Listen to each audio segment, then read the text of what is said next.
Io credo che vi sia proprio la necessità di replicare al mio amico avvocato Nino Gazziano, perché a me non piace passare per bugiardo e piace invece garantire il massimo di corretta informazione all'opinione pubblica.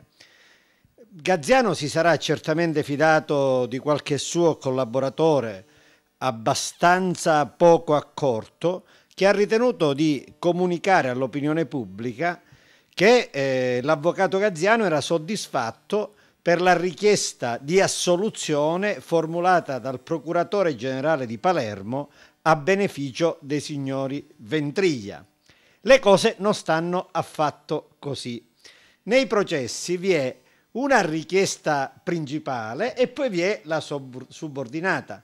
Noi avvocati spessissimo chiediamo in via principale l'assoluzione dell'imputato che assistiamo e in via subordinata il minimo della pena con la condanna. Ora, sarebbe come dire che un avvocato difensore, poiché in via subordinata richiede la condanna col minimo della pena, ha richiesto in assoluto la condanna col minimo della pena e quindi sarebbe come dire che Tizio, difeso dall'avvocato Arnone, vede il suo difensore chiedere la condanna e non l'assoluzione. Cosa è avvenuto invece? E l'avvocato Nino Gazziano questo lo sa benissimo. Il procuratore generale ha detto che per fare giustizia era necessario che la Corte d'Appello disponesse la riapertura della istruttoria dibattimentale nel processo a carico dei Ventriglia, appunto, e nominasse un perito per stabilire se la parte offesa, il disabile mentale signor G, era in grado di dirigere i lavori del cantiere di Luna Rossa o invece non lo era.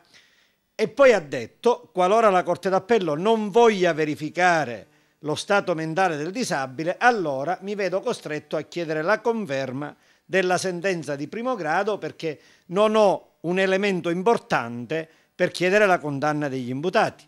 La Corte d'Appello lo ha accontentato, cioè ha assolutamente accolto in modo pieno e chiaro la richiesta principale del procuratore generale, andare a verificare la situazione mentale del signor G, appunto con un'ordinanza che dice se il signor G è disabile bisogna tenerne conto e si va a parare alla condanna dei signori Ventriglia.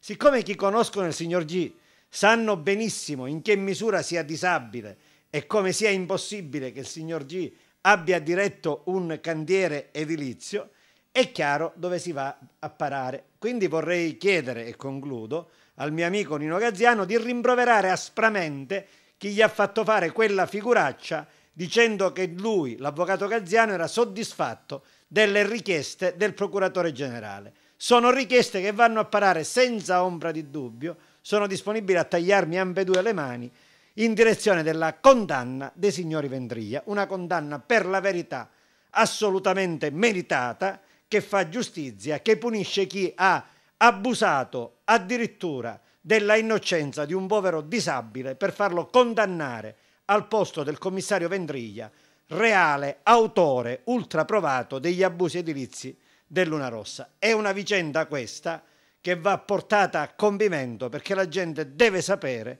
come sono andate le cose in uno scandalo di questa entità.